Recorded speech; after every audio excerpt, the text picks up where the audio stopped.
Hello dear student, কেমন আছো? I hope প্রত্যেকে শুধু ভালো নয়, ভীষণ ভালো আছো। স্ক্রিনের ওপর একটা কোশ্চেন আছে। কোশ্চেনটা কি বলেছে সেটা মন দিয়ে আগে পড়ি।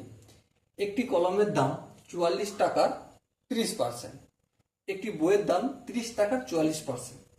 এখানে চারটে অপশন আছে। প্রথমে কলমের দাম অপেক্ষা বইয়ের দাম কম, কলমের দাম বইয়ের দামের সমান, হাবিজাবি চারটে অপশন আছে, ঠিক আছে? তো প্রথমে আমি একটা কাজ করব, এখানটা কলম বলে লিখলাম আর এখানটা বই বলে লিখলাম। কলমের দামটা কত? কলমের দাম হচ্ছে 44 টাকার 44 এর 30%, তাই তো? তার মানে কি 44 গুণিত 30/100। হ্যাঁ, এই শূন্য কাটলো। 44কে 3 দিয়ে গুণ করলে কত হয়? 3 4 12 2 হাতে থাকে, 3 4 12 2 হাতে থাকে 1, 3 4 12 13, আর নিচে যেমন 10 আছে, তাহলে কি দাঁড়ালো? 13.2 টাকা। বইয়ের দাম কি?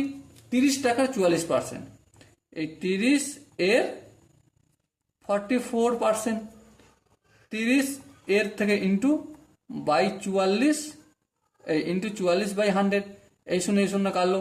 3কে যদি 44 দিয়ে গুণ করি একইভাবে 132/100। সো আলটিমেট কত হলো? 13.2 টাকা। তাহলে দেখো, কলমের দামও কত পেলাম? 13.2 টাকা।